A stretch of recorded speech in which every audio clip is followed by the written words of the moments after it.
This is a short video of my visit to Honiara in Solomon Islands. Don't know where Solomon Islands is?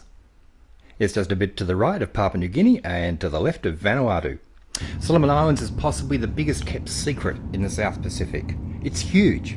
It's an island chain of over 1,000 kilometres long. It has 6 major islands and 900 smaller islands and a population of just under 700,000 people. I was travelling to Honiara for work. If you're travelling for a holiday, there are dozens of amazing locations, but this video shows you can have a lot of fun in the capital city.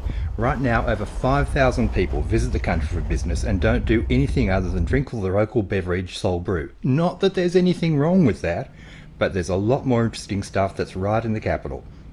Over the years, I've been to Honiara many times. This time there was an unexpected issue, traffic, and lots of it.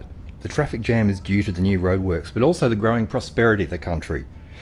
A lot of people own cars, and in Honiara there's really only one road to get places. I was in Solomon Islands to deliver the findings of the International Visitor Survey.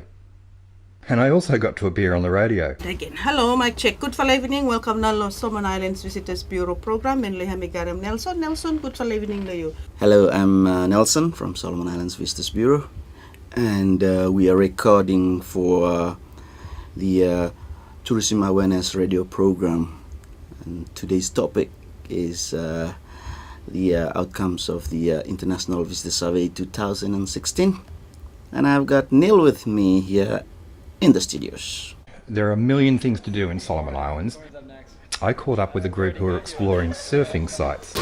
My name is Ryan, and I'm here to surf and shoot. I'm here to shoot surfers. I have an amazing coworker. Her name is Ashton Douglas.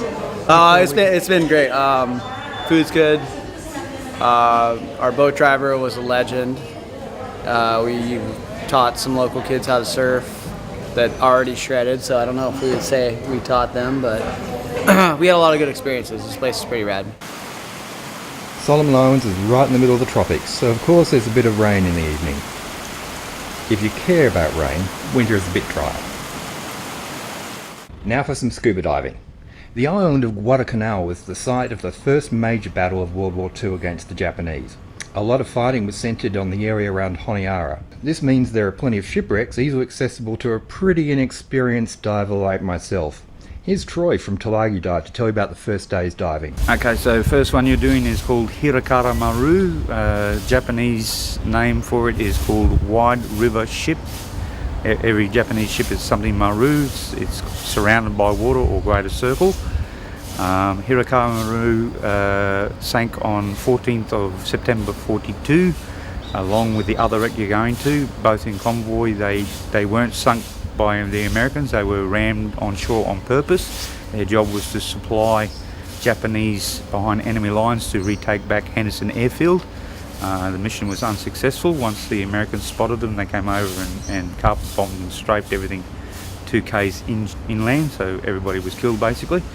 Hirakara is 5 to 56 metres deep, and Kinugara, which is the second wreck, B2 we refer to, so Hirakara is B1, Kinugara is B2.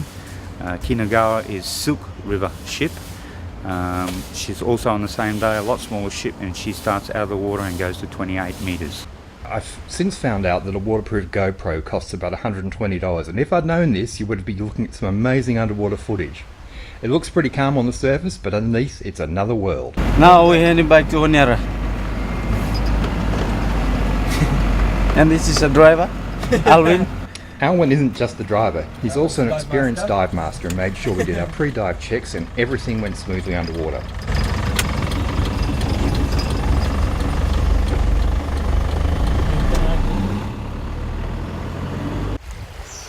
Second day's diving.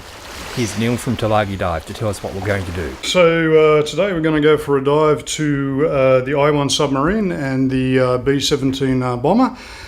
First of all, the I-1 submarine is located at the western end of Honiara, and it is in a diveable depth between about 5 metres and about 28 metres. The submarine is quite significant in the history of the war in that she was attacked and sunk in February 1943, and at the end of Japanese evacuations off Guadalcanal. The Americans managed to get on board just a short time afterwards, about 10 days to a fortnight after it was sunk, and critically for the Japanese, the Americans were able to recover the code books off the submarine. Japanese had only commissioned 2 codes for the war, and unfortunately for the Japanese, they really did badly, is that both of those code books were on the submarine, and the Americans managed to get that off. This directly led to the interception and the shooting down of Admiral Yamamoto about 4 weeks after that event in early April 1943.